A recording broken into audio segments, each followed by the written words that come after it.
In this video, let's talk about the basics of writing an effective recommendation letter.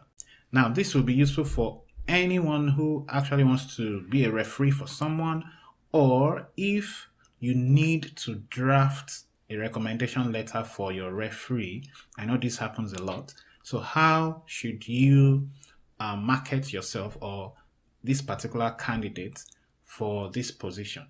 Now, what I'll share in this video will be useful for any kind of recommendation letter, but the examples I'm going to use will be, again, tilted towards getting positions in academia. For example, getting a PhD position.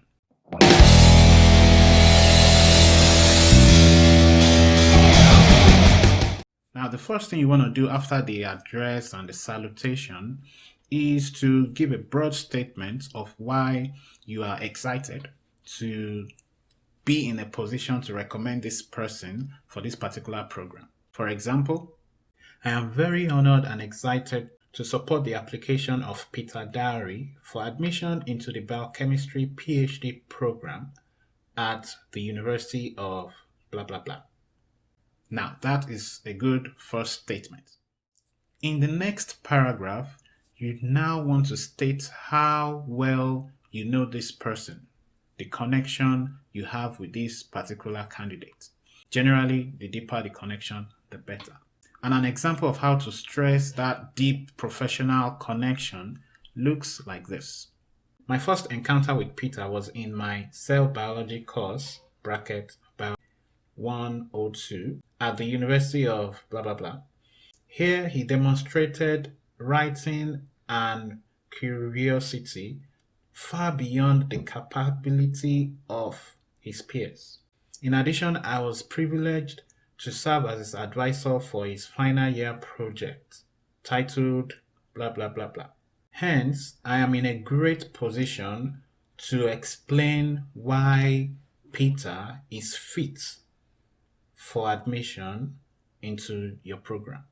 Now, that is a great way to explain your connection to a particular candidate. And of course, you can write more if you have more connection with this particular candidate. Now, the next paragraph is when you would start talking about the capability or the accomplishments of this particular candidate. Now, listen, I must say that it's not enough to just throw out skills or qualifications in this letter. The key or the most important thing is to describe with examples how this candidate is fit for this particular position. For example, if you are going to talk about problem-solving skills, you should be able to give us an example of how this candidate has solved a problem in the past, to your knowledge. For example, Peter has a superb ability to synthesize information and formulate highly original hypotheses as reflected in his undergraduate thesis, which has now been published in the Journal of blah blah blah. Furthermore, he is an engaging speaker and has presented 2 well-received papers at the annual blah blah blah conference held at the University of blah blah blah. And when it comes to positions in academia, as it is one of our main focus on this channel, some of the vital skills that you can write about in this particular section of the recommendation letter can include any of the following skills. Obviously, apart from the academic abilities of this particular candidate, you can write about if the candidate has the ability to develop original hypotheses and all the way down to the ability to solve critical problems or think critically, or the ability to synthesize information. So, like I said again, it is not just enough to list out these skills to say so has so skills.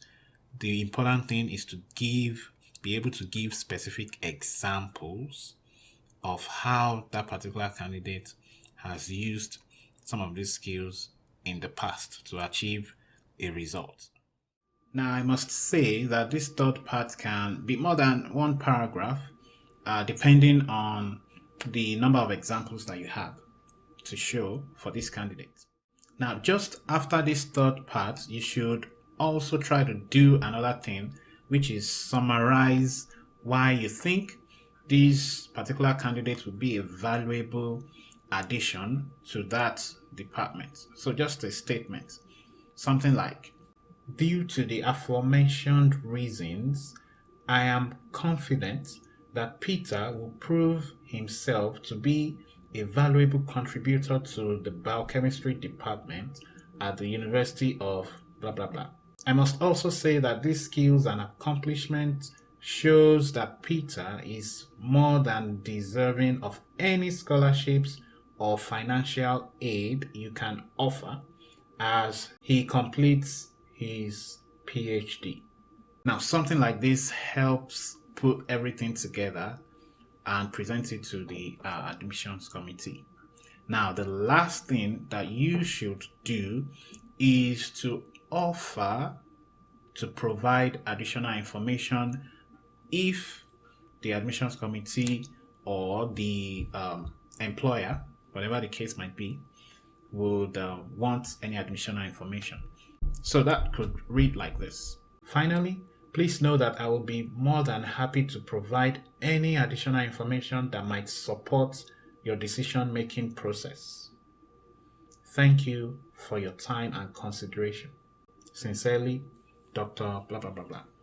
So that wraps up an effective recommendation letter. So that's all I have for you today. If you liked the video, please subscribe to the channel if you haven't done that already. And don't forget that you can follow Best Man Academy on Facebook and Instagram. And if you have any questions, just put it in the comment section and I will be sure to answer that as soon as I see it. Again, good luck in the pursuit of your professional goals. I'm Dr. Ojo and I'll see you in the next video.